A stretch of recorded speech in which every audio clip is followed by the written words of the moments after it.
Let me start with a confession. I, too, have procrastinated writing this lecture. And that's exactly what makes this topic so human, so universal, and so urgently relevant. Procrastination is not a niche issue. It's not a quirky personality trait. It's not something that affects only students before a deadline or writers staring at a blank page. No, procrastination is one of the most persistent, most paradoxical, and most psychologically rich patterns of behavior in the human experience. And the irony? Most of us procrastinate on dealing with procrastination itself. In this lecture, I want to take you deep into the mind, not just to describe procrastination, but to explain it, to unpack the emotional, neurological, and cognitive mechanics behind it, and then, with compassion and clarity, offer you not just tips, but tools. Tools that work because they're grounded in what we now know about the brain, emotion regulation, and human motivation. Let's begin by confronting a common myth. Procrastination is not laziness. This cannot be overstated. Laziness implies a lack of desire, a kind of passive refusal to engage. But procrastinators do care, often too much. We want to do well, we want to succeed, and yet we don't begin, or we delay, or we start and then abandon. That's not laziness, that's internal conflict. Psychologist Dr. Timothy Cycle has famously said that procrastination is not a time management issue. It's an emotion regulation problem. We don't delay the task itself. We delay the unpleasant emotions associated with it. Anxiety, boredom, self-doubt, shame, fear of failure. These emotions are powerful, and our brain, especially the older, faster limbic system, seeks relief. So what do? We avoid, we scroll, we snack, we clean the kitchen instead of finishing the presentation. We convince ourselves just for now that later will be better, and thus the cycle continues. Let's look more closely at the brain when this happens. Inside your skull, two systems are battling for control. First, the limbic system, our emotional, ancient, reactive brain. Its job is to protect us from discomfort and danger. Then, we have the prefrontal cortex, our rational, planning, future-focused brain. It's slower, more thoughtful, and frankly, often overwhelmed by the noise of modern life.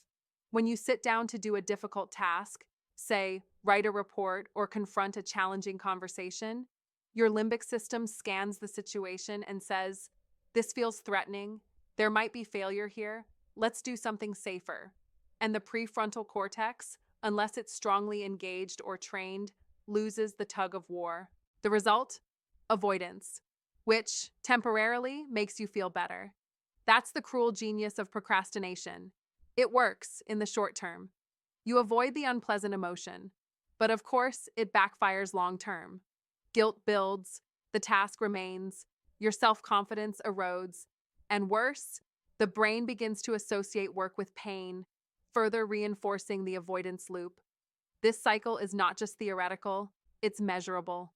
Neuroimaging studies have shown that chronic procrastinators have reduced activity in the dorsolateral prefrontal cortex, the very part of the brain responsible for executive function and self-control.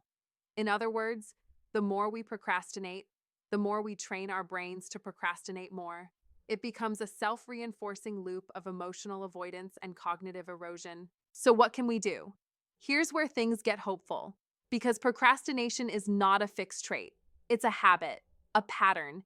And like all patterns, it can be restructured, rewired, relearned. Let's begin with understanding the emotional core. If procrastination is driven by emotional discomfort, then we must become emotionally aware.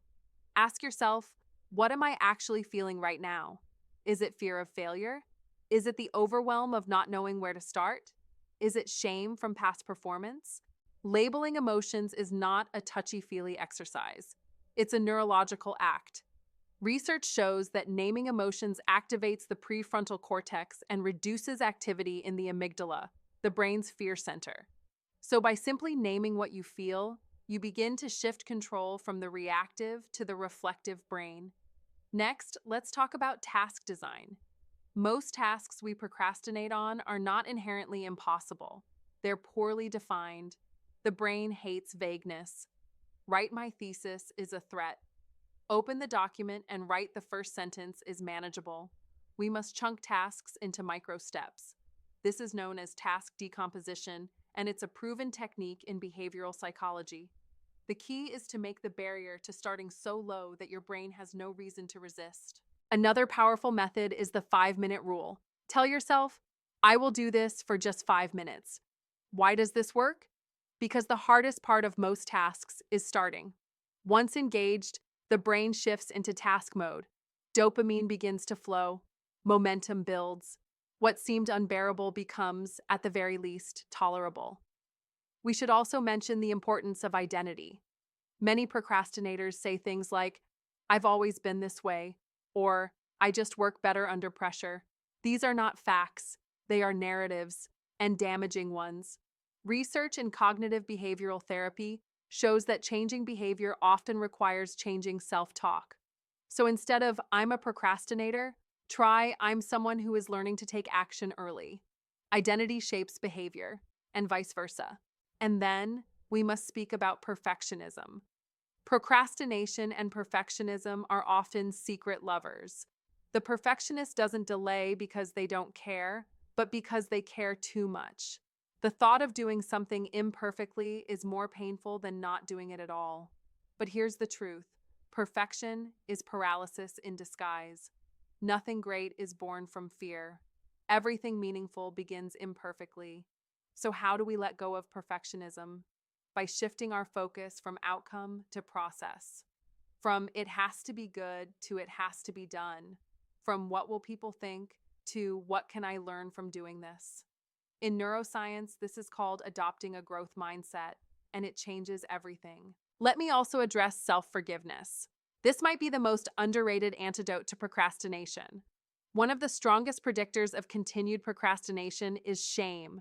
But shame doesn't motivate. It freezes. It isolates. It whispers, you're broken. But forgiveness says, you slipped. That's human. Let's try again. Studies show that students who forgive themselves for procrastinating are less likely to do it again. Forgiveness isn't weakness, it's psychological recalibration. It breaks the shame cycle and reopens the door to action. And finally, let's talk about your environment. Willpower is overrated. Environment shapes behavior more than we realize. If your phone is next to you, if your workspace is cluttered, if distractions are easy, you will procrastinate. Not because you're weak, but because your environment is strong. So make distraction difficult. Use website blockers. Keep your phone in another room. Use visual cues like checklists, timers, and even public accountability to support your goals. Remember this, your brain is not designed for perfect productivity. It is designed for survival, for safety, for comfort. That's why your default is not do hard things. Your default is avoid pain. But we are not just biological organisms. We are also conscious agents, and we can train our minds gently, consistently, compassionately to tolerate discomfort and choose meaningful action over temporary relief. So if you're listening to this today and feeling seen, I want to leave you with this. You are not broken. You are not lazy. You are not incapable. You are a human being with a human brain trying to protect itself from emotional threat. But you're also a learner, a builder, a doer. And if you can understand why you procrastinate, you can begin slowly, imperfectly, and with grace to stop. Not by forcing yourself to be different, but by learning patiently how to be fully human on purpose. Now take a breath and just do one small thing. Start and let that be enough.